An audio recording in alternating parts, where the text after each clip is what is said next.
2017-2018, Unit Kegiatan Mahasiswa DKUMP Ketua Umum. 2018-2020, Badan Usaha Milik Desa Sekretaris. Ketua Forum UKM UMP, Karang Taruna Desa Gedongdong, KAMI Purwokerto atau KAMI. Pengalaman kerja 2017-2018, Biro LPP UMP, Staf Admin dan Humas. Sejak 2018, freelancer, desainer dan teknisi.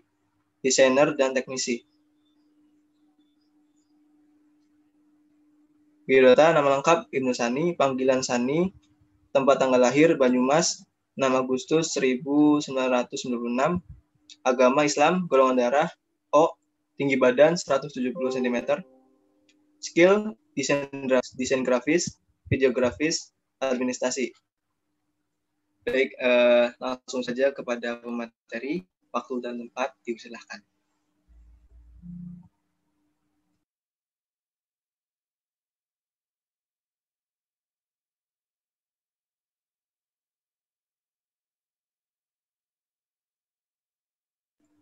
Masih di mute ya.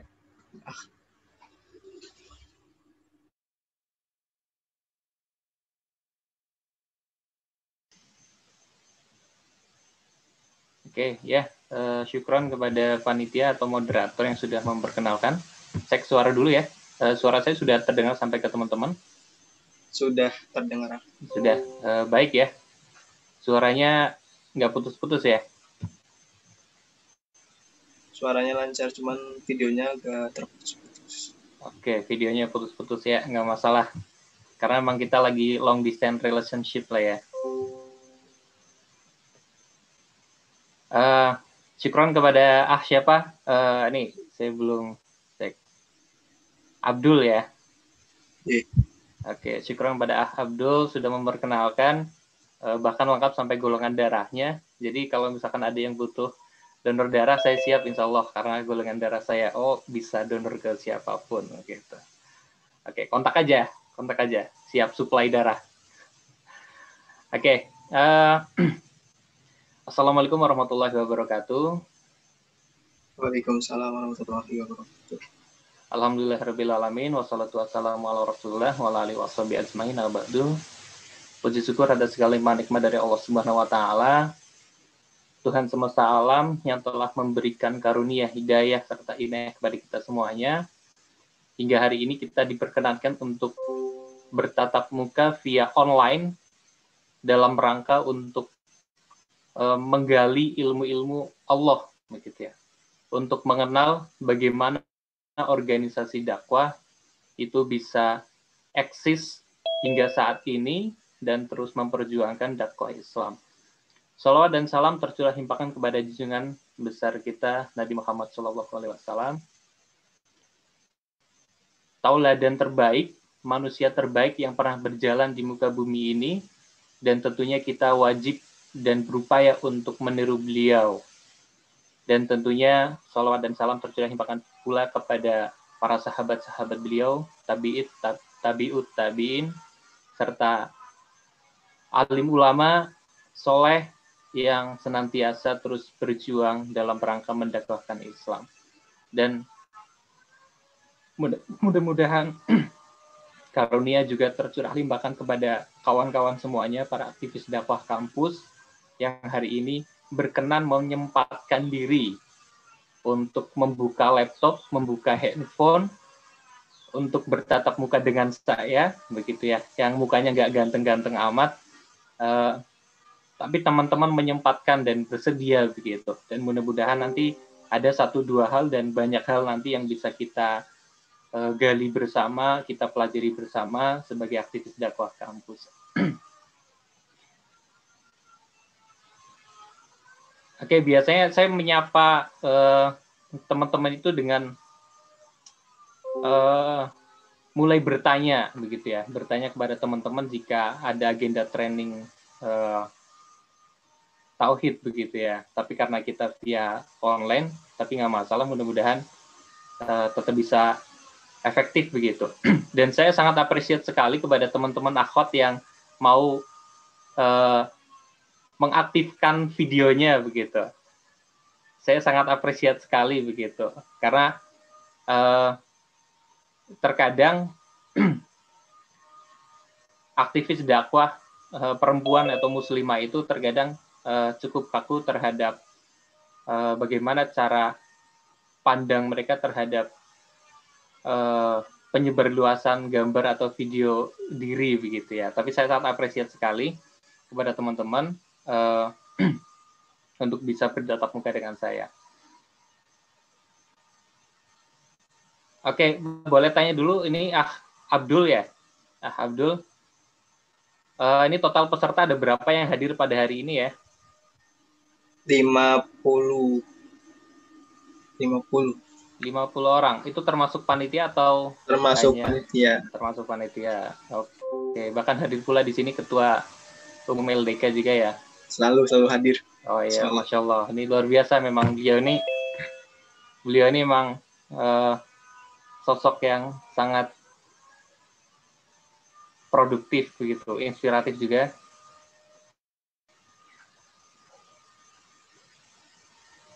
Oke, ada 50-an orang ya, dan mudah-mudahan semuanya tidak hanya sekedar menyalakan laptop dan handphone kemudian ditinggal tidur, ya, tapi memang benar-benar mendengarkan. Nggak masalah hanya sekedar mendengarkan sambil lesehan, bolehlah, nggak masalah. Yang penting asal ikut serta mendengarkan gitu. Dan kalau memang ada hal yang harus didiskusikan, boleh kita diskusikan bersama. Baik, tadi saya sudah diperkenalkan begitu ya. Nanti insya Allah ke depan pasti akan mengenal lebih dalam, dan mudah-mudahan ke depan ada kesempatan untuk bertatap muka secara langsung begitu. Saya juga saya kangen sebetulnya bertatap muka dengan para kader-kader dakwah begitu ya. Saya juga ingin merasakan bagaimana euforia dakwah bareng-bareng begitu. Saya juga rindu dengan suasana syuro atau musyawarah di LDK Al-Kafi begitu. Dan pertemuan pada pagi hari ini cukup mengobati rasa rindu saya dengan teman-teman LDK Al-Kafi. Terima kasih saya diberikan kesempatan untuk bertemu begitu melepas rindu, dan apalagi bertatap muka dengan kader-kader dakwah baru begitu ya. Ini para generasi baru LDK Al-Kafi. Luar biasa. Saya apresiat sekali kepada teman-teman. Baik, terima kasih teman-teman atas kesempatannya pada hari ini. Saya diminta untuk menyampaikan sedikit banyak hal tentang LDK. Sementara akan saya tampilkan lebih dahulu.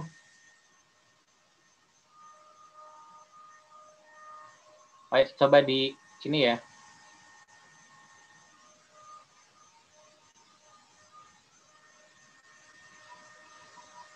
Coba di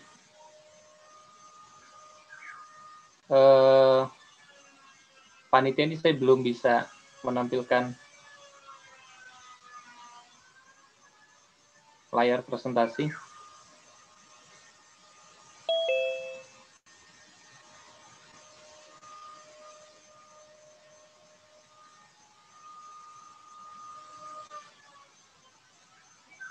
Sebentar, udah.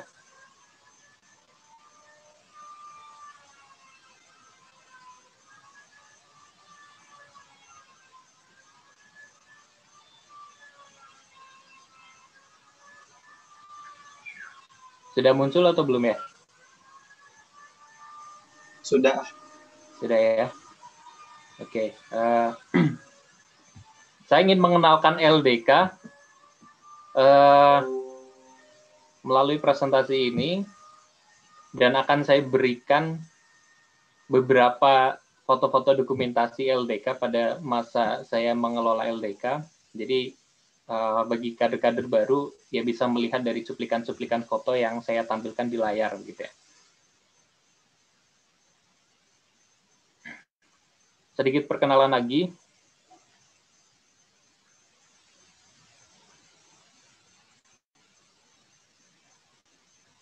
Dari saya begitu, saya akrab dipanggil Sani. Dan jangan salah ya, kemarin undangan untuk saya itu kepada Saudara Ibnu Sani SPD. Mohon maaf nih, saya belum SPD nih. jadi status saya ini juga masih mahasiswa seperti teman-teman semuanya begitu. Memang terlambat, ya. Memang cukup lama masa studi saya dan mudah-mudahan nanti bisa selesai dengan segera.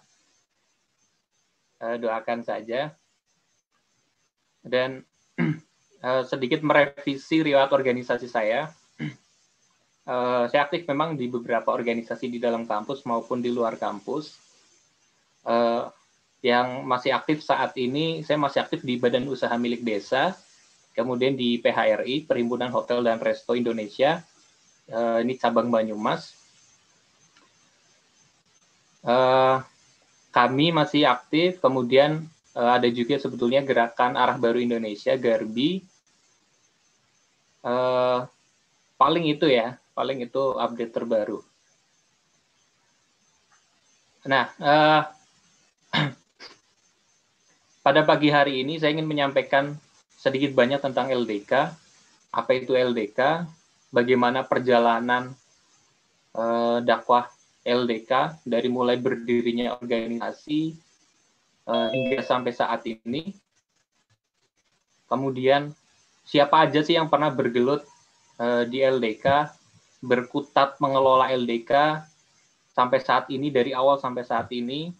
Kemudian bagaimana arah gerak LDK, begitu. Arah gerak LDK. Kemudian agenda-agenda besar apa yang biasa LDK kerjakan, begitu. Begitu ya. Nah, yang pertama saya ingin menyampaikan tentang awal mula, sebuah awal. Setiap perjalanan itu pasti memiliki awal, gitu ya. Setiap organisasi itu pasti memiliki awal mula. Dan bagaimana awal mula LDK Al-Kahfi? Bisa teman-teman lihat cuplikan sedikit di layar teman-teman semuanya. Histori sebuah kisah perjalanan kita LDK Al-Kahfi dari awal sampai hingga saat ini. Background yang teman-teman lihat semuanya itu adalah foto ketika pelaksanaan LDKN Summit 2018 di Universitas Indonesia. Kita hadir untuk ikut serta dalam agenda musyawarah nasional bersama dengan sekian puluh banyak LDK dari seluruh penjuru Indonesia, begitu. Bahkan ini ada yang datang dari Sumatera dan dari Papua, begitu. Ini luar biasa. Sekian ratus orang kita hadir bersama, sungguh momen yang sangat mengharukan bagi saya pribadi. Ini merupakan momen yang sangat luar biasa, menggugah semangat, begitu ya, menunjukkan bahwa perjuangan dakwah itu tidak hanya di LDK Al-Kahfi UMP, tapi juga tersebar di seluruh kampus di Indonesia. Dan kita merupakan satu dari bagian itu, begitu ya. Kita merupakan satu batu bata yang tersusun dari sekian ratus banyak batu bata dalam rangka agenda dakwah keislaman di Indonesia. Dan kita merupakan bagian kecil saja. Ini merupakan momen yang sangat luar biasa. Nah, bagaimana kemudian LDK Al-Kahfi bisa sampai di titik ini, begitu ya? Sampai di titik ini. Nah, saya akan bercerita mulai dari awal. 2001 ini, kalau teman-teman membaca sebuah sejarah, begitu ya, sejarah perjalanan Indonesia, begitu. Maka 2001 ini masih sangat dekat dengan tahun 98, begitu ya. Tahun 98 ini merupakan tahun di mana Indonesia ini sedang mengalami revitalisasi arah, begitu ya, pergerakan, keorganisasian, mencoba untuk mengupas kembali jati diri bangsa Indonesia. 98, kalau teman-teman baca sejarahnya, maka ini menjadi titik di mana Indonesia mengalami perguncangan yang cukup keras, begitu. Tahun 98. Dan motor penggerak di sana adalah mahasiswa. Apa yang terjadi di tahun 98 adalah inilah reformasi.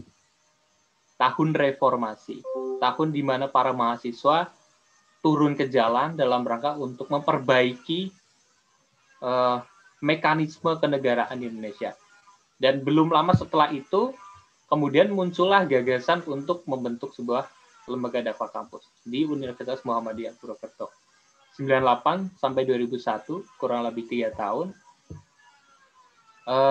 mahasiswa UMP ini ada yang memiliki keresahan, gitu ya, memiliki keresahan terkait perjalanan dakwah di kampus UMP, merasa kering dengan agenda-agenda keislaman, merasa perlu adanya sebuah wadah untuk menampung agenda-agenda dakwah keislaman, maka muncullah ide, sebuah gagasan untuk membuat sebuah wadah yang bisa menampung aspirasi keislaman, bisa menampung semua mahasiswa Islam dalam rangka untuk membuat agenda bersama seputar agenda-agenda keislaman. Nah, diseminasi ide gagasan, diseminasi itu adalah pengejawantahan ide, begitu ya. Mulai mendiskusikan ide, mulai memperluas ide-ide yang lebih detail dan konkret, begitu. Tahun 2001 hanya ada segelintir orang yang ini muncul dari satu tempat yang sangat khusus, spesial.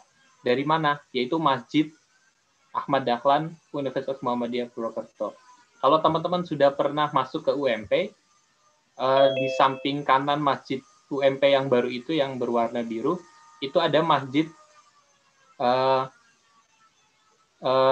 Lama UMP ya, Masjid Lama, atau disebut juga dengan Masjid Pancasila. Gitu, Masjid Pancasila.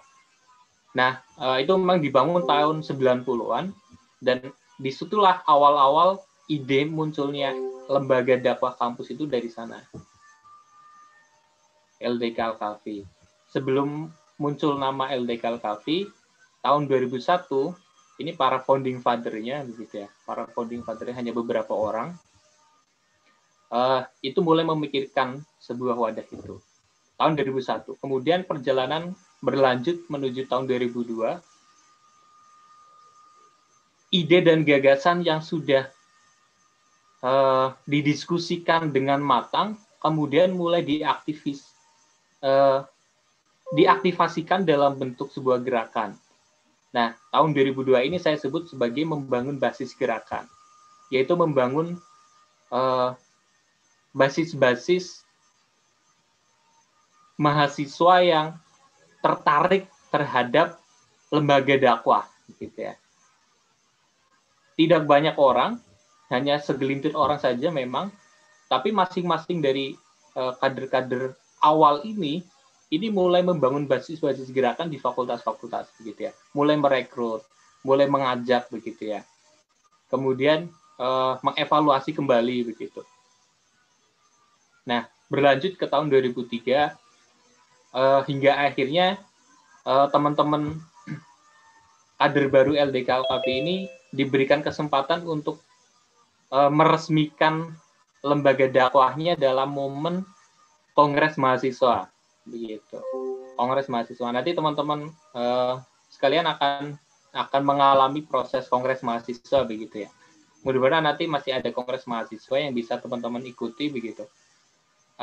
Kongres ini menjadi agenda besar mahasiswa UMP, begitu.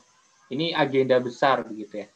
Agenda besar yang menghadirkan semua aktivis keorganisasian di UMP dalam satu forum untuk berdiskusi terkait keluarga mahasiswa UMP, ya, atau KM UMP. Nah, nanti teman-teman akan memperoleh pengalaman itu insya Allah ke depan. Nah, tahun 2001, 2002, dan 2003 ini menjadi tahun-tahun yang menjadi titik awal, gitu ya, menjadi titik awal, starting point, gitu, starting point dari LDK Al-Khafi. Terus berjalannya waktu hingga saat ini tahun 2020 kita masih eksis, begitu, di UMP, meskipun di UMP ini memiliki ada beberapa organisasi dakwah selain LDK Al-Kafi, yaitu ada Irmada, Ikatan Remaja Masjid, Takmir Masjid UMP, LPPI begitu ya. Kemudian ada IMM juga gitu. Dan kemudian organisasi-organisasi keislaman di bawah BEM ataupun himpunan mahasiswa gitu. Dan kita masih eksis hingga hari ini. Itu merupakan satu pencapaian yang luar biasa. Dan teman-teman nanti akan melanjutnya hingga tahun-tahun ke depan. Begitu. Jadi selamat kepada teman-teman ini menjadi bagian dalam sejarah begitu ya. Sejarah lembaga dakwah di UMP. Oke, kemudian untuk mengetahui siapa aja sih orang-orang di balik munculnya sebuah lembaga dakwah kampus di UMP, akan saya munculkan di layar teman-teman. Nah, di situ ada beberapa nama. Dan diantaranya saya pernah bertemu gitu ya, seperti Mas Seno Adi, itu saya pernah ketemu, tapi selain itu saya belum pernah ketemu, hanya sekedar ngontak saja begitu ya. Mas Seno Adi itu bahkan di 2 periode begitu. Nah, kemudian selanjutnya ada, nah di sini saya sempat ketemu dengan Mas Ivan begitu tahun 2012, Mas Triwibowo, Mas Adi, Mas Imam begitu. Dan kemudian yang paling akhir-akhir ini ada di sini, saya munculkan ada Panji gitu ya. Ada Ahina Panji. Ahina Panji itu yang entah paling kiri atau paling kanan gitu ya kalau dari layar teman-teman. Kemudian ada saya, kemudian Fajar, kemudian ada Habib, kemudian yang terbaru ini belum saya munculkan fotonya begitu ya. Mungkin nanti akan menonton fotonya sendiri. Ini sedikit perjalanan dakwah dari LDK Al-Kafi hingga saat ini begitu. Sebetulnya masih ada kisah-kisah inspiratif lain begitu ya sampai saat ini begitu. Perjuangan yang begitu heroik begitu ya saya kira. Dari mulai mengerjakan agenda-agenda itu hanya 1-2 orang begitu ya, mengadakan kajian itu hanya beberapa orang begitu, dan bagaimana hingga saat ini mengadakan agenda training kader, tapi yang hadir itu hingga mencapai 50 orang begitu. Ini menjadi satu pencapaian yang luar biasa bagi saya. Artinya ada peningkatan begitu yang cukup signifikan begitu hingga tahun-tahun saat ini. Meningkat begitu.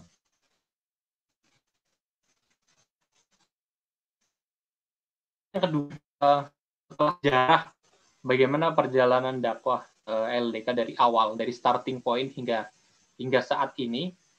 Saya ingin memberikan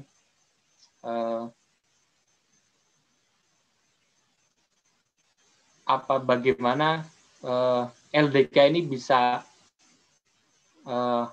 melaksanakan agenda-agenda dakwahnya begitu.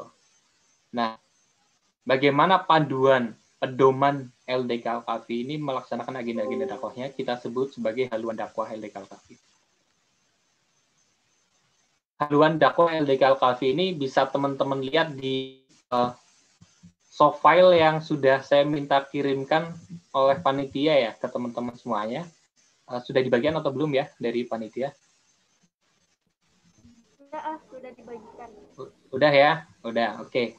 Mudah-mudahan dibaca begitu. Meskipun nggak mudeng, nah di sini akan saya jabarkan lebih detail lagi. Haluan dakwah Al-Kafi ada sedikit, ini tentunya sudah teman-teman dapatkan ya. Oke, yang pertama adalah tujuan dari dakwah kampus. Entah ini sudah dapat atau belum dari sebelumnya. Seharusnya belum ya, karena kemarin baru materi syahadatain, kemudian problematika umat begitu ya. Mungkin belum dapat ya tentang tujuan dakwah kampus. Nah, jadi teman-teman semuanya, apa sih yang sebenarnya kita perjuangkan saat ini di kampus UMP? Apa sih yang sebenarnya kita coba capai begitu ya di kampus UMP sebagai kader dakwah? Nah, jawabannya adalah ini. apa itu tujuan dakwah kampus, yaitu untuk membentuk gitu ya, untuk memberikan supply alumni-alumni yang nantinya setelah lulus mereka memiliki afiliasi atau kecenderungan terhadap keislaman gitu. Kemudian selain itu juga tujuan dari dakwah kampus adalah dalam rangka untuk mengoptimalkan peran kampus begitu ya, dalam rangka untuk merubah masyarakat, baik masyarakat kampus maupun masyarakat di luar kampus menjadi masyarakat yang islami begitu. Jadi di sini bisa kita ambil ada 2 poin tujuan begitu ya. Yang pertama adalah untuk membentuk ya, mencetak begitu. Mencetak kader-kader yang nanti setelah lulus kuliah mereka memiliki kecenderungan terhadap Islam yang lebih besar begitu. Sehingga mereka selalu mendukung Islam dimanapun mereka berada begitu ya. Ada istilah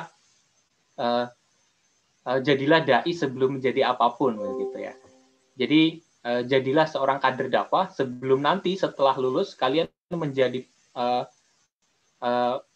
memiliki profesi apapun begitu ya. Mungkin ada yang menjadi trainer, ada yang menjadi manajer, ada yang menjadi direktur begitu, ada yang menjadi dokter dan segala macam. Nah, profesi-profesi itu yang kemudian menjadi sarana dakwah teman-teman. Ini poin pertama. Kemudian poin yang kedua adalah tujuan dari dakwah kampus adalah untuk mengoptimalkan peran kampus. Begitu. Kenapa kampus ini menjadi sentral utama?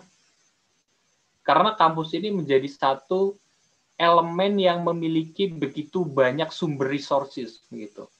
Di sana ada dosen-dosen yang gelarnya itu para doktor, profesor, mahasiswa yang memiliki intelektual pemikiran yang kritis begitu ya, intelek, memiliki literatur yang tinggi begitu. Nah, resources ini harusnya bisa dimanfaatkan untuk merubah masyarakat begitu ya, baik itu masyarakat kampus maupun di luar kampus, sehingga masyarakat ini menjadi masyarakat yang Islami.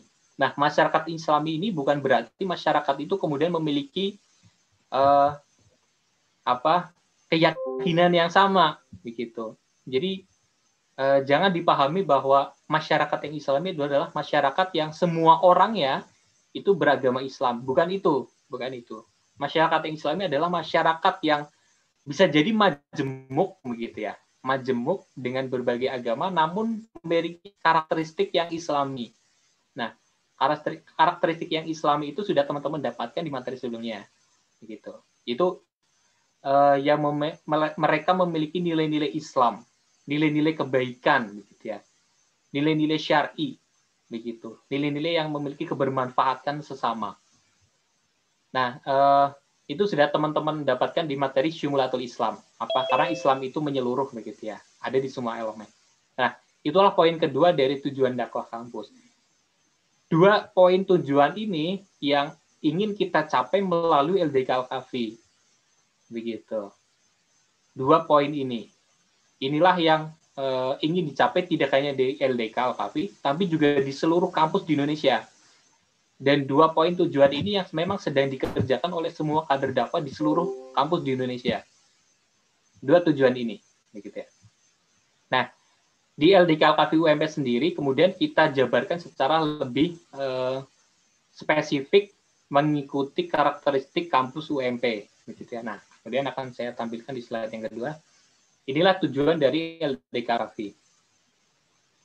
Yang pertama adalah sesuai dengan tujuan dakwah kampus yang di awal itu adalah membentuk mahasiswa, begitu. Maka tujuan LDK Al-Kafi adalah membentuk mahasiswa, begitu. Mahasiswa Muslim UMP yang seperti apa? Nah, di sana dijabarkan bahwa mahasiswa yang ingin kita bentuk adalah mahasiswa yang memiliki pribadi ulil albab, begitu. Pribadi ulil albab. Dan ini tercantum dalam logo LDK Al-Kafi. Ahsani, pribadi ulil albab itu yang gimana sih? Nah, ini dia. Ulil albab itu merupakan secara mudahnya begitu ya, karakteristik begitu. karakteristik seorang pemuda Islam yang dia memiliki pengetahuan dan ilmu yang luas begitu. Tapi tidak hanya dia pakai untuk dirinya sendiri.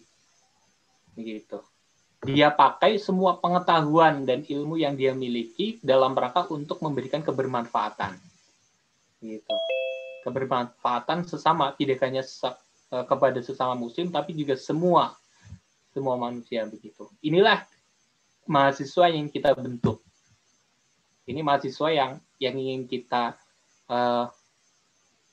bentuk selama mereka menjadi kader di LDK Alkafi.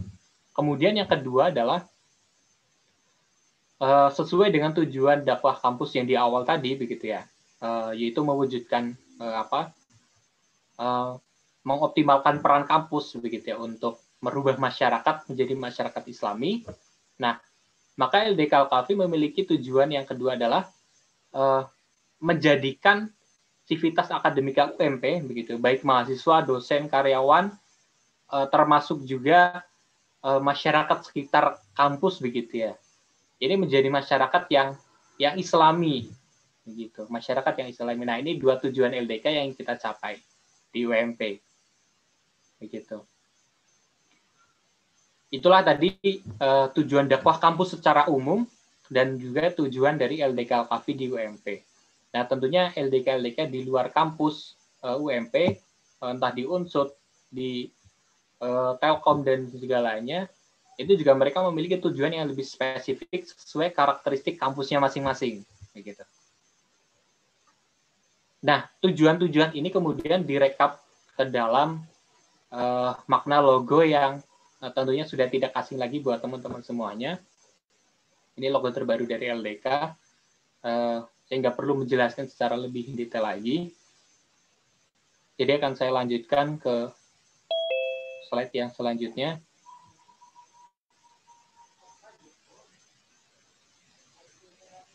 Oke, sebentar nih agak loading ya. Ini haluan dakwah yang selanjutnya. Apa itu? Itu adalah prinsip gerakan organisasi LDK Alkafi. Nah, ini tentunya nggak asing lagi buat teman-teman ya. Tebarkan dakwah sepenuh hati. Nah, ini prinsip gerakan ini menjadi slogan utama LDK ketika berpose, begitu, berpose untuk bikin video misalnya gitu. LDK Alkafi tebarkan dakwah sepenuh hati, begitu ya. Nah, kenapa ini menjadi prinsip LDK Alkafi dalam gerakan dakwahnya? Karena dakwah pada esensinya itu adalah memberikan nasihat, dan nasihat itu akan tersampaikan kepada orang yang ingin kita berikan nasihat jika kita memberikannya dengan sentuhan hati, begitu kan? Gitu. Kadang kita kalau melihat ada sesuatu nggak gitu ya pada diri teman-teman kita misalkan, nah kita akan memberikan nasihat itu akan diterima teman kita. Tentunya kalau kita memberikan nasihat itu dengan melalui hati juga, begitu kan? Kan dari hati sampai ke hati, gitu kan? Gitu. Nah, maka tebarkan dakwah sepenuh hati ini menjadi satu prinsip kita di LDK Alkafi dalam rangka menebarkan dakwah di kampus UMP. Gitu. Kalau ingin memperdalam seputar hati, ya silakan tonton kajian-kajian, gitu ya. Kajian-kajian. Sehingga kita bisa mempelajari bagaimana sih bisa menyentuh hati target dakwah kita agar kemudian nasihat-nasihat yang kita berikan bisa sampai ke hatinya mereka. Begitu. Inilah prinsip gerakan dakwah LDK Alkafi. Kemudian yang selanjutnya adalah paradigma organisasi LDK Alkafi. Ada 3 poin utama paradigma gerakan LDK Alkafi. Ini sangat penting ya untuk dipahami oleh teman-teman kader baru semuanya. Yang pertama, Jangan anggap organisasi LDK ini hanya diperuntukkan untuk mahasiswa yang sudah soleh atau solehah begitu. Itu ya. Ini perlu ada kesepakatan bersama ini. Jadi LDK bukan hanya untuk kalian yang soleh dan solehah, gitu. Justru LDK ini menjadi organisasi yang merubah orang-orang yang belum soleh menjadi soleh, begitu.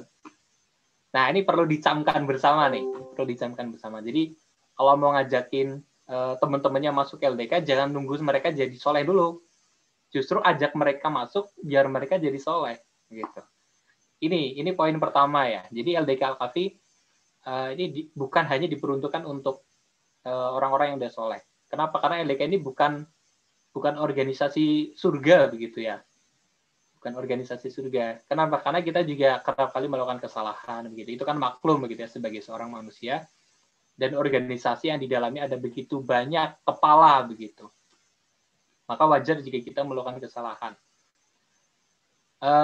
Kenapa saya menyampaikan itu? Karena LDK Al-Kafi ini merupakan organisasi kemahasiswaan.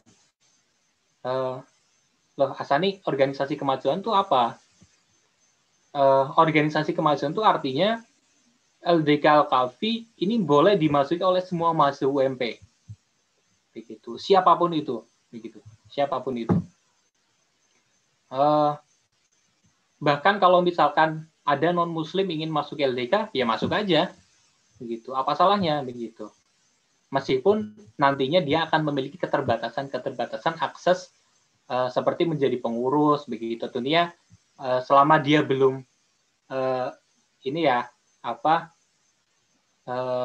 berpindah keyakinan begitu ya. Sebelum berpindah keyakinan, ya tentunya dia tidak memiliki akses untuk bisa menjadi pengurus. Tapi dia tetap bisa menjadi anggota untuk bisa menerima asupan-asupan keislaman begitu bareng. Ya siapa tahu kemudian dia bisa jadi mu'alaf begitu kan. Dan siapa tahu begitu. Tentunya ini nanti akan menjadi ladang pahala buat teman-teman semuanya. Nah, itu siapapun mahasiswa UMP itu boleh masuk. Masuk aja begitu, apa salahnya? Gitu kan. Kemudian yang kedua adalah LDK Al-Kafi ini adalah organisasi pengkaderan. Apa sih tadi organisasi pengkaderan? Organisasi pengkaderan ini sesuai tujuan LDK Al-Kafi di awal tadi, yaitu mencetak kader. Nah, mengkader begitu ya. Jadi kata kunci adalah mengkader. Kader itu menjadi subjek utama LDK Al-Kafi. Kenapa? Karena ingin mencetak orang sebetulnya yang paling utama gitu ya, mencetak orang. Nah, organisasi pengkaderan adalah organisasi yang dia fokus utamanya adalah mencetak orang yang memiliki karakteristik Albert tadi agar kemudian dia bisa mendebarluaskan dakwah keislaman di luar sana. Nah, itu yang kedua. Kemudian poin yang ketiga ini adalah dakwah keislaman. Apa itu? Itu adalah organisasi yang memberikan asupan agenda-agenda dakwah keislaman kepada masyarakat luas, gitu. Memberikan edukasi keislaman kepada masyarakat secara luas. Entah itu agenda-agenda kajian, begitu, atau mungkin event-event umum lainnya, begitu ya. Selain event kajian, tapi ada tujuan untuk menebarkan nilai-nilai keislaman di sana. Begitu. Itulah kemudian LDK ini memiliki kegiatan, misal ya kajian keislaman rutin misalkan, atau misalkan dulu kita pernah mengadakan talk show dengan Muzamil Hasbala atau talk show dengan pembicara-pembicara lainnya begitu. Nah, inilah paradigma begitu ya. Ini sebuah paradigma bagaimana cara pandang kita memandang LDK Al-Kafi. Gitu. Inilah. Kemudian selain ini, setiap organisasi itu memiliki ciri khas, karakteristik, gitu ya, karakteristik atau suatu hal begitu yang bisa mencerminkan kader-kader LDK, gitu. Sehingga orang ketika ketika ngobrol dengan kader LDK itu udah bahwa dia ini mesti kader LDK nih begitu. Dan saya pernah mengalami itu ya. Saya pernah beberapa kali main ke kampus di luar begitu. Salah satunya dulu pernah main di kampus salah satu kampus di Pekalongan begitu ya. Di Pekalongan saya pernah ngobrol dengan entah mahasiswa dari jurusan apa begitu ya. Saya ngobrol aja tiba-tiba duduk bareng ya, kita ngobrol biasa. Kok ini kelihatannya agak paham karakteristiknya begitu. Ini kayaknya kader LDK nih gitu kan. Ya dia secara penampilan sederhana begitu kan, nggak terlalu necis begitu ya. Sederhana. Kemudian gaya bahasanya itu slow, santai begitu ya. Ini salah satu aja begitu ya. Saya coba tanya apakah dia ini memang benar aktif di lembaga dakwah begitu ya. Ternyata benar gitu. Ternyata benar. Itu mudah banget diidentifikasi begitu lah kader-kader LDK itu. Mungkin yang secara fisik penampilan luar itu ya kalau laki-laki ya misalkan celananya cungklang gitu misalkan gitu. Pakai peci gitu kan kayak ini moderatornya begitu. Kalau akhwat ya misalkan jilbabnya lebar tapi nggak mesti sih begitu kan, nggak mesti. Tapi ya salah satu aja begitu indikatornya. Nah, karakteristik ini di LDK Al-Kafi juga punya itu begitu. Nah, ini akan saya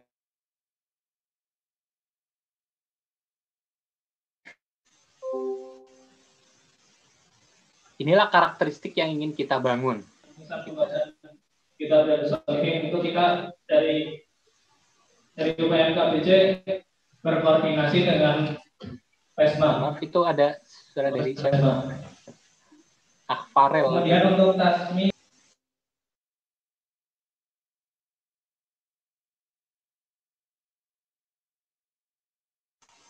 Oke, ya udah kita lanjutkan lagi deh. Nah, profil pemuda Ashabul Kahfi ini adalah karakteristik yang ingin kita bangun di LDK Al-Kahfi. Inilah karakteristik yang ingin kita tanamkan dalam diri kader-kader LDK. Yang pertama apa? Di sana yang paling depan itu adalah intelektual Qurani. Intelektual Qurani. Nah, saya cukup lama mendesain 5 poin ini begitu. Cukup menguras banyak energi dan pikiran. Intelektual Qurani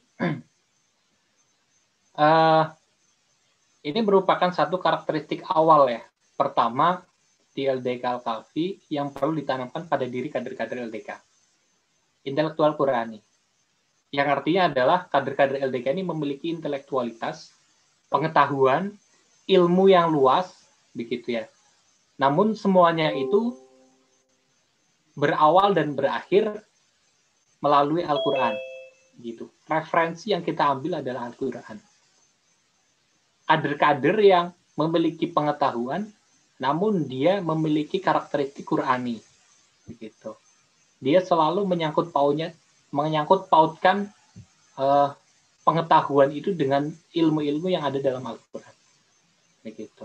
Referensi utama kita itu kan adalah kitab yang menjadi paduan kita, yaitu Al-Quran, begitu. Nah, maka intelektual Quran ini menjadi satu karakter pertama yang perlu ditanamkan pada diri kader-kader semuanya. Ciri khasnya, misalkan kader-kader ini, kader-kader LDK ini pasti tidak pernah jauh dari yang namanya mushaf Al-Quran, gitu. Selalu mushaf itu ada di tasnya, di kantongnya, begitu. Yang senantiasa dibaca setiap waktu, begitu ya. Nah, ini menjadi karakteristik utama. Dimanapun dia pasti akan teringat dengan Al-Quran. Teringat untuk membacanya dan mencoba untuk menyerapi kandungan dan mengaktualisasikan dalam aktivitasnya. Inilah intelektual Qurani. Kemudian yang kedua adalah sehat jasmani, begitu. Kenapa sehat jasmani ini penting begitu? Ini udah kayak anak-anak olahraga aja. Ya mohon maaf, saya juga dulu aktif di UKM olahraga begitu ya.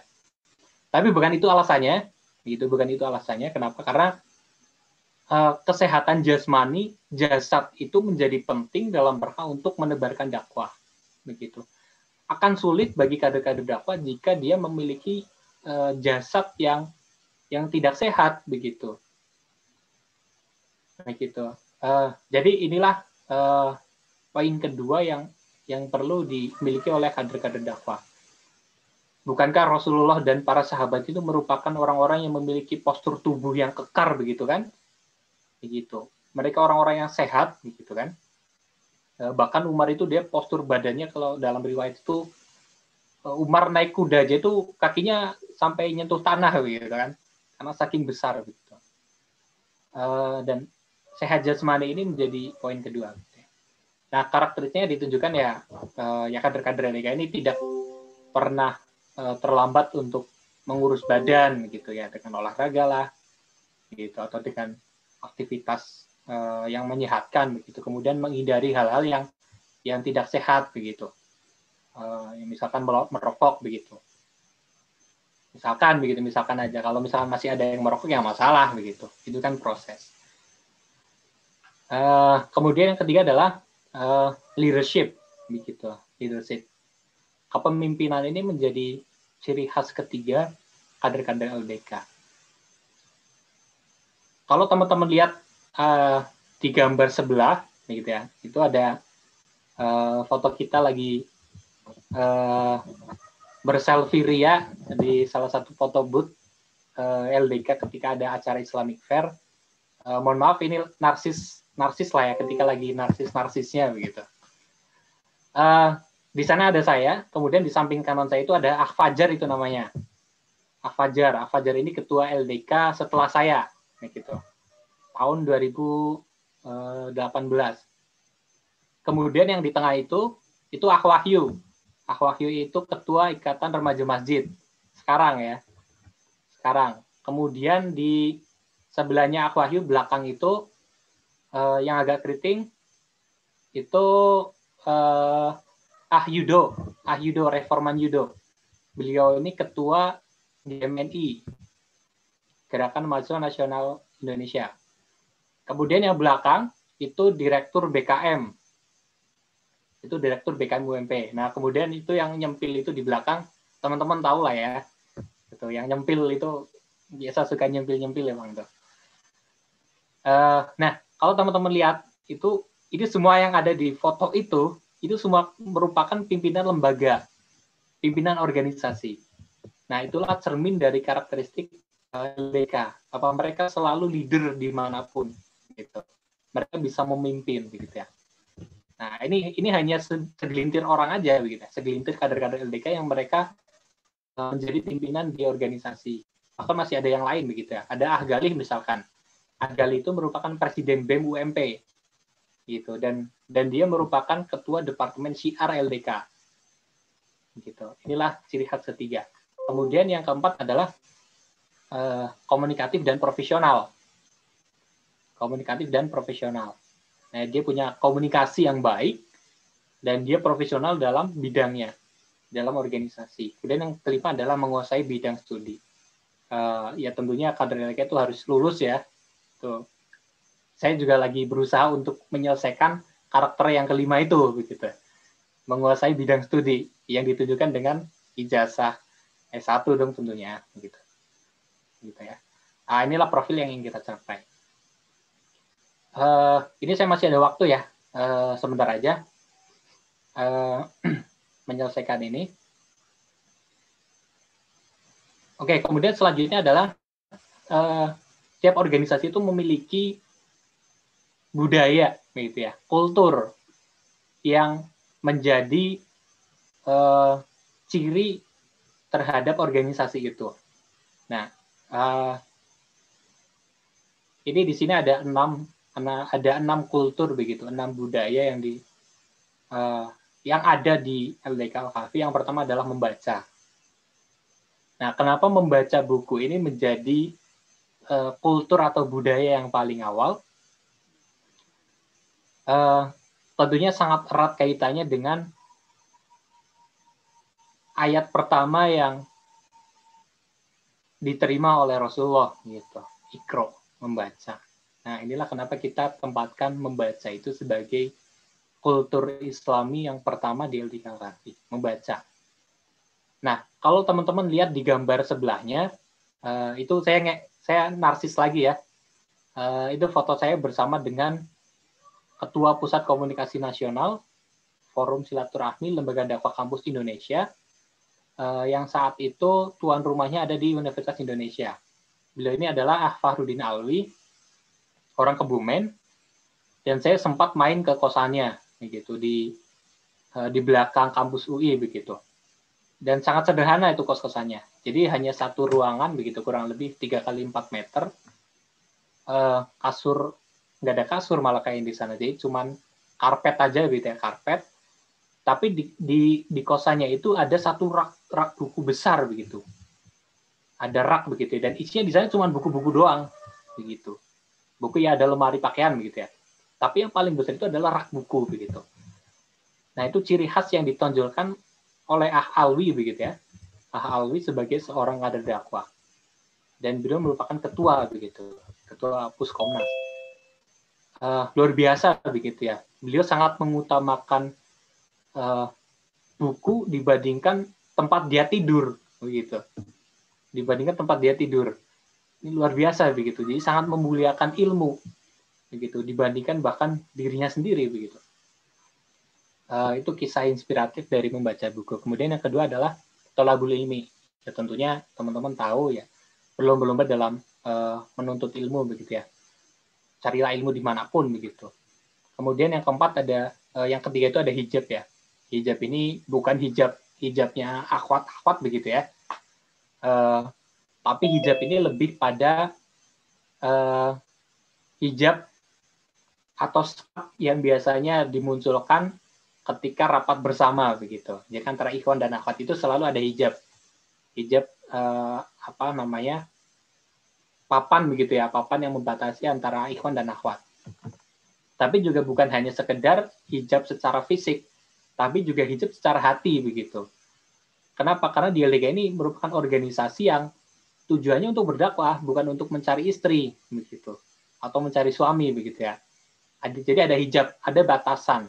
Kalau memang sudah siap untuk beristri atau bersuami, ya udah langsung aja begitu, nggak usah PDKT begitu ya.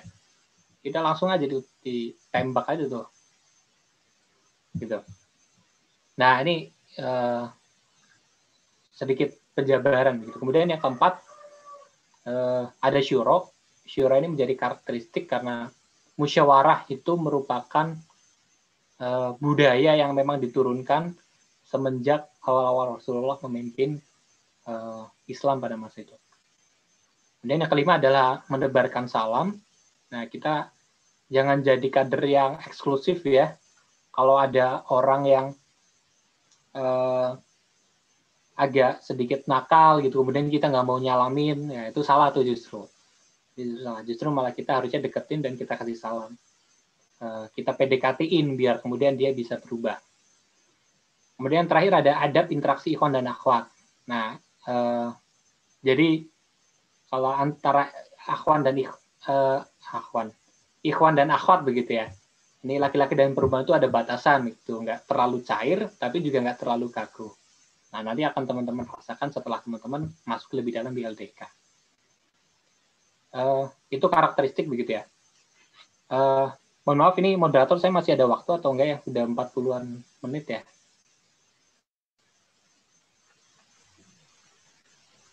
Kayaknya udah cukup ya.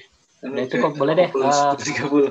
Saya pikir itu dulu ya. Mungkin nanti bisa lebih digali lebih dalam di sesi diskusi bersama, karena masih ada beberapa hal yang belum saya sampaikan, dan mungkin saya sampaikan di situ begitu. Oke, saya pikir itu cukup sebagai pemantik begitu, bahkan mungkin banyak begitu ya. Nah, saya harap teman-teman bisa bertanya dan kita bisa menjadikan momen ini sebagai diskusi untuk mengupas lebih dalam LDK Al-Kahfi, terutama bagi teman-teman kader dakwah yang baru nih, yang baru bergabung, mungkin masih penasaran tentang LDK Al-Kahfi, apakah sama dengan kerohanian di SMA atau SMP begitu, atau bagaimana begitu ya, atau mungkin mau bertanya apakah sama antara LDK dengan lembaga dakwah di luar sana atau gimana begitu. Silakan kita diskusikan di sini, begitu. Mumpung ada kesempatan untuk kita berdiskusi. Saya pikir itu aja, kurang lebihnya. Wassalamualaikum warahmatullahi wabarakatuh. Saya kembalikan kepada moderator. Baik, demikian pemaparan dari Ibnu Sani tentang histori LDK Al-Kahfi sendiri dan haluan dakwah LDK Al-Kahfi sendiri. Baik, saat ini tibalah ke sesi tanya jawab. Barangkali ada dari teman-teman yang ingin bertanya perihal tentang KLDK atau lebih lanjutnya, bisa melalui chat atau menyalakan voice sendiri. Fadol.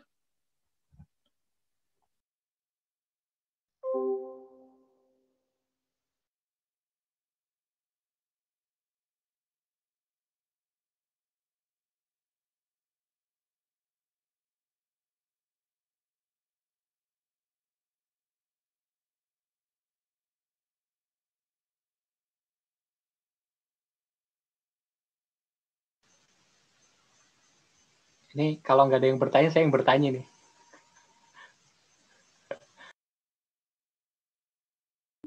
Mungkin lagi siap-siap kata-katanya. Disusun dulu mungkin.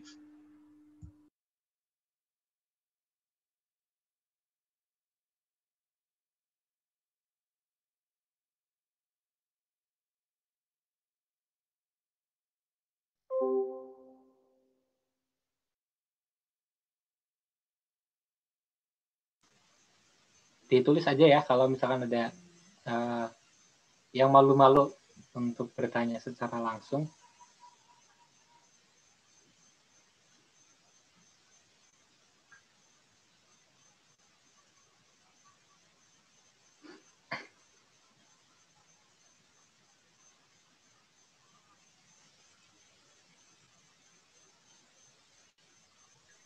Izin bertanya, Kak. Boleh. Siapa nih yang bersuara nih? Kenalkan, Assalamualaikum warahmatullahi wabarakatuh. Waalaikumsalam warahmatullahi wabarakatuh. Kenalkan, nama saya Violina Jan, saya dari keperawatan S1. Izin sedikit, ini sih Kak, tipsnya gimana sih untuk cara kita menyeimbangkan antara organisasi dan juga kuliah kita. Soalnya dari SMK kan saya juga aktif sama organisasi. Nah itu tuh terbelangkala banget gitu sampai dimarahin juga sama orang tua. Gitu. Tapi kita itu sebenarnya ikut organisasi juga untuk dapat ilmu juga sebenarnya. Tapi orang tua kadang nganggapnya itu hal yang ngapain sih buang-buang waktu kayak gitu kan. Mungkin salah satunya saya juga ini ngambil cuma LDK Al-Kahfi doang. Yang lain teman-teman pada ikutan, saya ikut ini kayak gitu. Tapi aku cuma yang bermanfaat kayak gitu. Mungkin gimana tipsnya? Terima kasih. Oke, siap. Saya langsung jawab ini, atau mungkin mau nunggu yang lain? Atau sembari nunggu yang lain, saya jawab dulu ya. Oke, ini ada yang tanya lagi tuh. Nanti ya sebentar ya. Ini dari Mutia ya. Dari Mutia. Oke, sebentar. Saya jawab dulu pertanyaan dari Violina ya. Syukron jazakallah. Jazakillah. Kepada Violina. Waduh, ini tiba-tiba masuk LDK, panggilannya jadi tambah di depan ya. Ada Ukti gitu. Yang biasanya Violina gitu mungkin ya. Atau mungkin Mbak Violina atau Dek Violina, ini jadi begitu. Ini sebutan baru, jadi selamat begitu. Selamat buat Violina, ada sebutan baru. Saya dulu juga awal-awal kaget begitu ya. Nama saya Sani, kok tiba-tiba dipanggil Ahsani begitu. Nama saya jadi tambah begitu ya di depan. Nggak masalah. Itu kultur, memang kultur ya. Jadi Violina ini bertanya tentang tips menyeimbangkan organisasi dengan kuliah atau aktivitas yang lainnya begitu ya.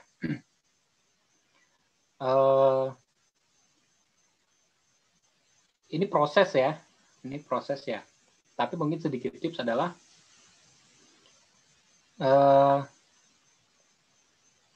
kuliah dan organisasi itu bisa berjalan berdampingan sebetulnya.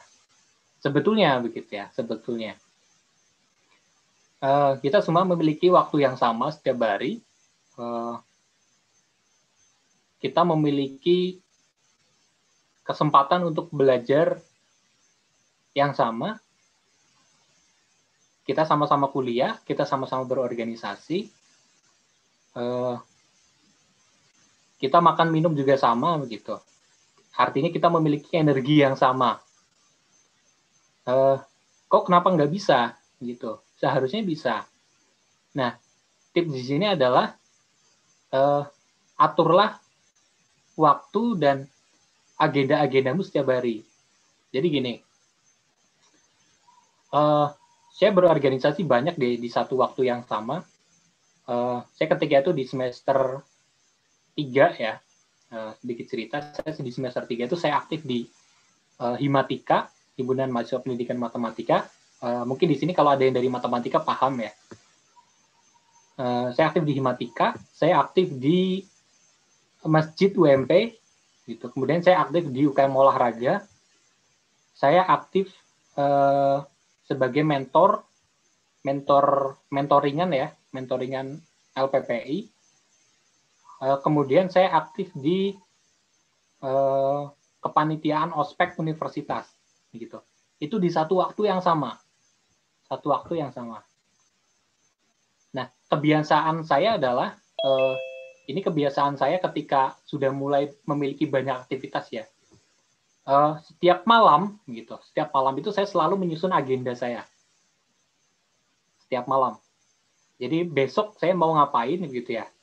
Misalkan saya mau ke Himatika dulu nih ngurusin agenda di sana begitu dari jam 7 sampai jam 9 misalkan. Kemudian setelah itu saya ke UKM Olahraga untuk menyelesaikan kerjaan di sana sampai dari jam 8 sampai jam 10 misalkan. Kemudian nanti jam 10 sampai duhur, misalkan saya ada di masjid begitu sekalian sholat duhur. Termasuk tidur siang saya jadwalin, gitu ya. Atau bahasa Inggrisnya itu napping gitu ya. Napping itu tidur sebentar untuk merefresh kembali energi. Atau dalam Islam itu qailullah namanya. Qailullah itu tidur siang sebelum atau setelah waktu zuhur. Nah itu saya selalu susun itu dari malam. Dari malam itu saya susun tuh. Itu untuk harian ya. Kemudian saya juga memiliki catatan agenda itu mingguan sama bulanan begitu. Jadi misalkan kalau mingguan ada liko atau halakoh begitu. Atau mentoringan. Nah, saya agenda tentu setiap hari apa. Kemudian untuk yang bulanan misalkan ada program-program bulanan di organisasi Himatika. Misalkan belajar bersama atau ngajar atau apa begitu ya. Nah, itu ada agenda bulanan, saya jadwalin tuh. Jadi tersusun gitu. Tersusun setiap harinya. Itu saya bertahan sampai di semester 5, semester 7 ya. Nah, setelah itu saya cukup kacau tuh jadwalnya. Bahkan sampai sekarang ini saya mulai lagi dari awal begitu ya, menyusun agenda-agenda harian gitu. Karena itu proses begitu. Tapi ketika saya memiliki begitu banyak organisasi di satu waktu bersama, saya susun semacam itu. Dan sangat efektif ya. Sangat efektif dan waktunya pun sangat efisien. Termasuk perkuliahan gitu, jam berapa sampai jam berapa. Ngerjain tugas begitu. Dan lain-lain begitu ya. Itu tips ngatur waktu begitu dan manajemen keorganisasian. Saya pikir itu bisa menjawab pertanyaan dari Violina ya. Begitu, Violin. Ya, terima kasih Kak. Oke, siap. Baik, ini ada pertanyaan dari Mutia. Oh ya, silahkan. Bagaimana cara kita sebagai mahasiswa baru yang ingin aktif dalam organisasi LDK untuk bisa beradaptasi dengan semua kegiatan organisasinya? Terima kasih. Oke, ya. Syukran ini Mutia ya. Mutia atas pertanyaannya. Mungkin masih malu-malu jadi lewat chat ya, nggak masalah. Atau mungkin ada kendala di perangkatnya begitu. Oke, saya akan berbagi pengalaman juga terkait ini. Beradaptasi, saya tadi sudah cerita tentang nama saya Sani, kok tiba-tiba ada tambahan Aksani, gitu ya. Gitu. Dan itu awal-awal saya juga kurang begitu nyaman, begitu ya, karena tidak terbiasa dengan itu. Bahkan saya biasanya nggak dipanggil nama begitu, tapi nama sebutan lain begitu ya. Tapi kok tiba-tiba di LDK ini ada sebutan tambahan dan cukup kurang nyaman memang di awal. Tapi ternyata itu kultur begitu ya. Itu kultur di LDK. Dan masing-masing organisasi dakwah itu ada beberapa yang memang memiliki karakteristik panggilan semacam itu. Misalkan di HMI, Himpunan Mahasiswa Islam gitu ya. HMI itu sebutannya itu Kanda Yunda gitu. Kemudian yang lainnya juga ada begitu ya. Kalau di PMI apa saya lupa. Ada sebutannya sendiri, ada sebutannya sendiri. Dan itu ciri khas karakteristik. Ikutin aja gitu. Nah, untuk beradaptasi dengan kegiatan-kegiatan di LDK secara keseluruhan, ya ikutin dong. Kalau mau beradaptasi ya ikutin gitu. Jangan sampai ketinggalan. Terus gimana caranya biar nggak ketinggalan agendanya? Ya jangan ketinggalan infonya. Gimana caranya biar nggak ketinggalan infonya? Ya tanya dong. Gitu. Kan banyak senior, banyak kader-kader yang lain gitu. Saya kira Ilyas ini sebagai ketum itu siap sedia melayani kader-kadernya untuk sharing atau tanya-tanya seputar LDK gitu. Siap sedia 24 jam. Bahkan tidur siap, kalau lagi tidur pun siap balas gitu ya. Siap ya Ilyas ya. Gitu. Lewat mimpi. Oke. Itu ya, jadi jangan sampai terlewat agenda-agenda LDK. Kalaupun ternyata misalkan LDK lagi nggak ada kegiatan, tanyain aja begitu, kok nggak ada kegiatan sih? Kalau misalkan nggak ada, kenapa begitu? Coba dong bikin kegiatan gitu. Jadi nanti teman-teman akan dengan sendirinya bisa beradaptasi. Meskipun teman-teman memang berasal bukan dari keluarga pondok misalkan, bukan lulusan pondok begitu, yang nggak terbiasa dengan kultur-kultur keislaman begitu. Saya juga sama begitu. Tapi dengan sendirinya nanti teman-teman akan bisa beradaptasi begitu. Kurang lebih itu jawaban untuk Mutia ya. Jadi jangan sampai kelewat agenda-agenda LDK.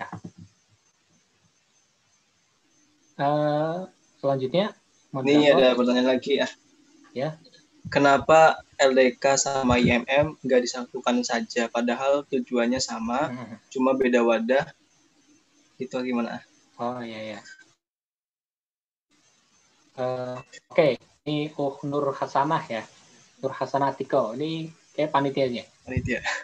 Oke, nggak masalah. Ini juga bisa jadi mewakili pertanyaan dari calon kader yang lain ya. Oke, syukron kepada Nur Hasanah. Gitu. LDK dan IMM. Kenapa nggak dijadiin satu aja sih? Gitu. Kan tujuannya sama kan, ingin menebarkan dakwah di UMP. Gitu. Kenapa nggak jadi satu begitu kan? Bukannya bersatu itu bagus begitu ya? Gitu. Tapi ntar ada yang balas, 2 itu lebih baik dari 1 gitu. Gimana tuh? Gimana? Nah, ini kita diskusikan nih. Oke. Bahkan di UMP itu bukan hanya sekedar ada LDK dan IMM, tapi jangan lupakan di sana ada Ikatan Remaja Masjid, Takmir Masjid UMP, kemudian ada LPPI, Lembaga Pengajian dan Pengamalan Islam. Belum lagi ada kerohanian di bawah Himpunan Mahasiswa atau BEM. Begitu. Nah, ini kan juga sama organisasi dakwah. Begitu. Jadi bukan hanya LDK dan IMM, tapi ada begitu banyak. Nah, kok kenapa nggak disatukan? Begitu. Begini ceritanya. Oke, memang semuanya memiliki tujuan yang sama dalam rangka untuk menebarkan dakwah. Namun yang membedakan di sini adalah segmentasi dakwah. Nah, ini perlu dicatat ya. Kata kuncinya adalah segmentasi. Segmen dakwah. Segmen dakwah dari masing-masing organisasi ini berbeda. Begitu. Ini berbeda. Mungkin ada beberapa yang jadi melipir-melipir lah ya, melipir-melipir tipis begitu, agak-agak sedikit nyenggol begitu. Tapi segmentasi utamanya itu yang berbeda, dan gerakannya tentunya memiliki karakteristik yang berbeda. Katakanlah misalkan LDK dan Ikatan Remaja Masjid UMP atau Takbir Masjid UMP, katakanlah begitu. Nah, LDK ini segmentasinya adalah mahasiswa secara khusus, gitu, secara khusus. Artinya semua mahasiswa. Nah, terus bagaimana dengan dosen dan karyawan? Iya, itu juga bagian dari segmen dakwah LDK, namun bukan fokus utama, gitu. Karena fokus utama LDK adalah mahasiswa. Target kita kan membentuk mahasiswa, begitu ya. Nah, kemudian sedangkan Takmir Masjid UMP atau Masjid UMP-nya itu memiliki segmen dakwah yang lebih luas, gitu. Apa? Masyarakat kampus UMP secara umum, begitu ya, dan secara khusus. Yang secara khusus adalah mahasiswa, karyawan, dosen, begitu. Semua aktivitas akademiknya ini menjadi segmen dakwah Masjid Ahmad Dahlan. Namun nggak cuma sekedar civitas, tapi juga masyarakat umum sekitar UMP, begitu. Jadi masyarakat ini ya, yang di luar UMP tuh, misalkan di kanan kiri, depan belakang, begitu ya. Itu masyarakat itu juga segmen dakwahnya, begitu. Jadi segmen dakwahnya lebih luas, begitu. Kalau disatukan antara LDK dengan masjid, ya ntar ada yang ketimpangan dong, begitu. Karena nggak fokus, begitu. Nah, jadi munculnya LDK adalah untuk lebih memfokuskan dakwah di mahasiswa. Nah, terus gimana dengan LDK dan IMM? Gitu. IMM itu memang secara khusus di kampus Muhammadiyah dia menjadi lembaga internal kampus, begitu. Sedangkan kalau misalkan nih teman-teman main ke kampus Unsud misalkan, maka IMM itu bukan lembaga internal kampus. Itu coba diskusi dengan teman-teman yang ada di kampus selain Muhammadiyah ya. Jadi IMM itu posisinya bukan sebagai lembaga internal kampus. Nah, sedangkan di kampus Muhammadiyah, IMM itu sebagai lembaga internal kampus. Itu yang pertama. Kemudian yang kedua, segmen dakwah dari IMM dan LDK memang fokusnya sama-sama di mahasiswa. Begitu, sama-sama mahasiswa. Namun secara gerakan yang berbeda.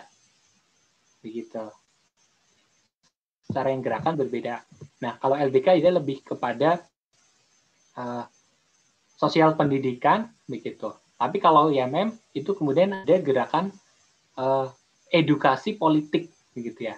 Ada edukasi politik, begitu. Secara luarnya begitu ya, secara luarnya begitu, secara luarnya. Karena nanti bisa didiskusikan secara lebih mendalam lagi. Kenapa kemudian tidak disatukan? Nah, karena adanya perbedaan itu kemudian tidak disatukan agar kemudian karena gerakannya yang berbeda maka ini dipisahkan begitu ya, dipisahkan, tidak disatukan karena agar lebih fokus terhadap gerakannya begitu. Namun bisa kita berkolaborasi bersama untuk beberapa hal agenda atau kegiatan begitu. Untuk kolaborasi dalam rangka mencapai tujuan itu kita bisa berkolaborasi begitu ya. Nah, jadi kurang lebih itu perbedaan secara luar begitu ya, secara luarnya, secara mendalam akan lebih panjang begitu ya. Namun secara luarnya begitu, karena ada perbedaan di gerakan, meskipun di segmen yang sama, ini tidak akan fokus jika disatukan begitu. Jika disatukan, justru bagusnya memang nggak jadi satu, karena nanti bisa dia lebih efektif begitu ya dalam menyasar targetnya begitu. Kurang lebih itu jawaban untuk Nur Hasanah ya. Baik, mungkin satu lagi ada yang nanya lagi. Oh, boleh. Ini bagaimana action LDK Al-Kafi dalam berdakwah di kalangan mahasiswa? Oke, action LDK Al-Kafi. Ya, di kalangan mahasiswa. Di kalangan mahasiswa ya. Oke, siap. Oke, ini dari Lailati. Oke. Action LDK Al-Kafi di kalangan mahasiswa. Nah, itu banyak ya. Banyak. Jadi yang pertama, kita secara langsung terjun melalui mentoringan untuk memberikan edukasi keislaman, begitu. Edukasi keislaman. Jadi begini, LPPI, gitu kan? Itu kan ada program mentoringan ya. Jadi semua mahasiswa baru itu kan pasti dapat kelompok mentoringan ya. Nah, kita secara aktif menerjunkan kader-kader LDK untuk menjadi mentor, gitu. Menjadi mentor, gitu ya. Karena nggak semua mentor di mentoringan itu kan memiliki misalkan pengetahuan keislaman yang memadai misalkan. Nah, kita secara aktif kader-kader LDK karena sudah mendapatkan itu sebelumnya. Nah, kita secara aktif menjadi mentor, terjun langsung begitu ya. Itu yang pertama. Kemudian yang kedua, kita masuk menjadi bagian dalam kegiatan seperti ospek, entah itu ospek fakultas atau ospek universitas. Nah, ini sayangnya memang saat pandemi ini ospek itu hanya online ya. Ya online begitu. Biasanya kan kita ada bagi-bagi kelompok begitu ya. Nah, kader-kader kan juga terjun di sana sebagai pamong gitu ya, sebagai pamong, sebagai panitia begitu, agar kemudian agenda-agenda di ospek itu juga tetap tersentuh nilai-nilai keislaman begitu. Itu yang kedua. Kemudian yang ketiga adalah kader-kader LDK ini kemudian terjun dalam organisasi-organisasi di luar LDK. Misalkan seperti tadi yang sudah saya tampilkan tuh, ada banyak kader LDK yang aktif di organisasi di luar LDK. Misalkan aktif di Himatika, kemudian aktif di BEM, kemudian aktif mungkin di komunitas-komunitas di luar kampus begitu. Hadirnya kader LDK di sana adalah selain mereka punya tujuan individu untuk mendapatkan sesuatu di sana, juga mereka memiliki misi, yaitu untuk menjaga nilai-nilai keislaman di organisasi itu, begitu. Sehingga tidak ada organisasi yang lepas dari koridor keislaman. Itu yang ketiga. Kemudian yang keempat ya mungkin LDK mengadakan agenda-agenda kajian atau event-event keislaman atau bekerja sama dengan organisasi lain mengadakan kegiatan keislaman gitu. Jadi ada begitu banyak action LDK di kalangan mahasiswa sebetulnya, dan secara tidak langsung bisa jadi sudah teman-teman rasakan begitu ya, sudah teman-teman rasakan. Itu kurang lebih jawabannya. Baik, ini ada yang nanya lagi, kira-kira mau dijawab sama antum atau dicukupkan? Kalau masih ada waktu, boleh, terserah. Ya baik, ini untuk penanya terakhir aja. Oke, ini boleh. pertanyaan gini ya. Apa tantangan terbesar ketika menjadi bagian dari LDK dan bagaimana cara mengatasi tantangan tersebut? Oke, wah ini menarik juga nih sebetulnya. Kader baru pasti ya. Karena kadang khawatir ya kalau masuk ke sebuah organisasi kemudian ternyata tidak sesuai dengan harapan gitu atau ekspektasi. Ya memang setiap organisasi itu memiliki tantangannya masing-masing begitu untuk dimasuki. Nah, bagi saya di LDK Al-Kahfi tantangan terbesarnya itu sebetulnya adalah bagaimana diri kita mengambil keputusan. Loh, kok bisa keputusan gitu ya? Kok bisa keputusan? Iya betul keputusan. Apakah kamu berani mengambil keputusan untuk berhijrah? Apakah kamu berani mengambil keputusan untuk menjadi lebih baik? Apakah kamu berani mengambil keputusan untuk meninggalkan hal-hal yang nggak baik di masa lalu? Apakah kamu berani mengambil keputusan untuk melangkah ke depan menjadi pribadi yang lebih islami? Begitu. Apakah kamu berani mengambil keputusan untuk memutuskan pacarmu misalkan gitu, yang masih pacaran gitu ya, apakah kamu berani untuk meninggalkan rokokmu gitu ya, bagi kamu yang masih merokok misalkan, dan sebagainya begitu. Itulah keputusan-keputusan yang menjadi tantangan sebetulnya, menjadi tantangan terbesar. Jadi tantangan di LDK itu bukannya nanti nggak, misalkan susah untuk akrab dengan kader-kadernya, atau mungkin nggak bisa menghadiri semua agenda-agenda, bukan itu begitu. Tapi tantangan terbesar itu sebetulnya ada di diri kita begitu ya, bukan di LDK-nya atau bukan di kader-kadernya, tapi di diri kita sendiri begitu. Apakah kita berani mengambil keputusan besar ya, yang bisa jadi akan menjadi titik perubahan bagi hidup kita begitu. Saya sendiri LDK ini menjadi tipping point buat saya pribadi begitu. LDK menjadi titik perubahan buat saya. Karena di LDK saya kemudian didorong untuk mengambil keputusan yang merubah kehidupan saya secara total begitu. Saya bukan merupakan orang yang Islamis banget begitu ya.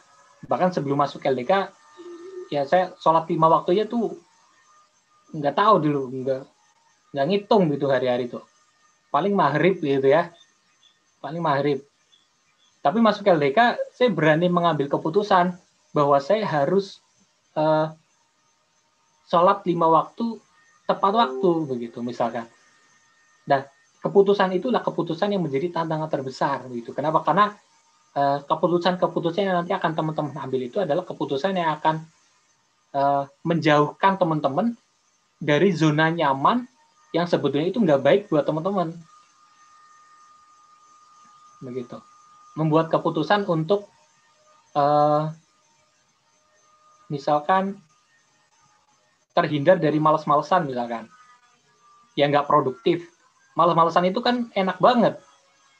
Saya aja kadang masih malas-malasan begitu, karena emang nyaman malas-malasan itu.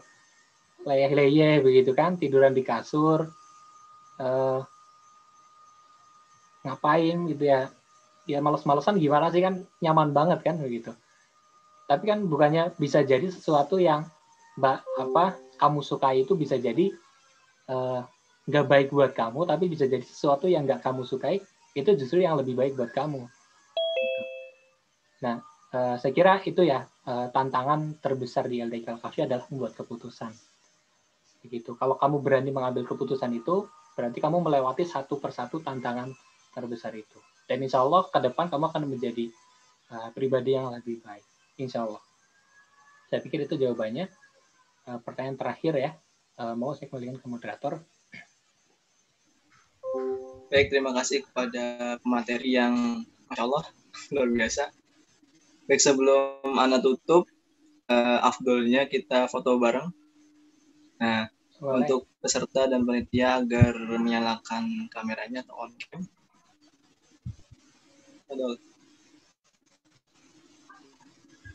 Untuk dokumentasi ya.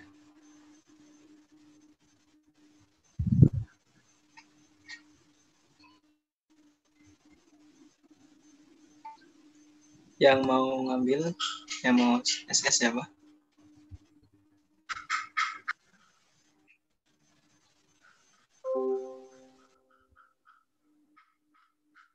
Kondisikan mukanya.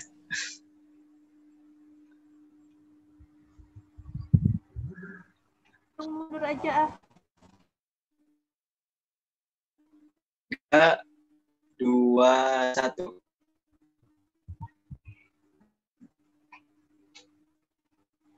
Gaya bebas. Foto gaya bebas. Waktunya gaya bebas. Itu mundur lagi. 3, 2, 1.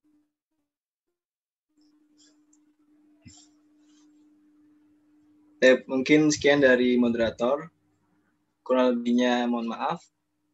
Nun wal qalami wa ma yasturun. Fastabiqul khairat. Assalamualaikum warahmatullahi wabarakatuh. Ana kembalikan kepada MCR. Assalamualaikum warahmatullahi wabarakatuh. Masya Allah. Saya beri tepuk tangan dulu ya, tapi bisa teman-teman kasih action dulu dong. Kasih tepuk tangan dulu buat pemateri kita pada pagi hari ini. Masya Allah sekali ya. . 。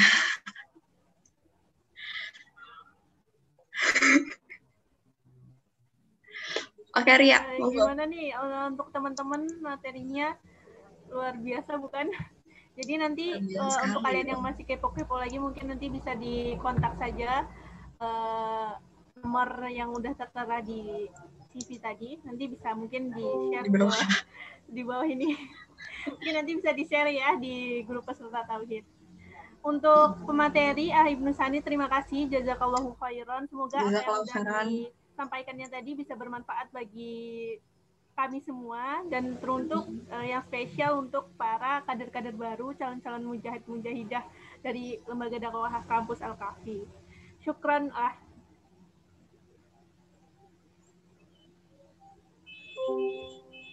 Oke. Oke, saya izin pamit ya. Oh iya, monggo. Oke. Assalamualaikum. Waalaikumsalam warahmatullahi wabarakatuh.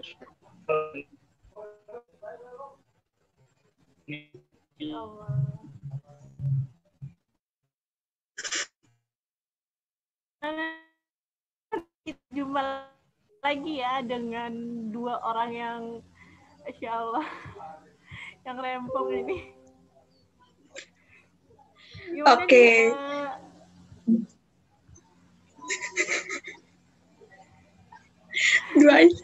Oke, ya sorry lagi nggak fokus. Oke, mungkin kita cek semangatnya dulu ya teman-teman sebelum kita ke break ya untuk Isoma. Atau mungkin ada yang mau direview dulu, Ria?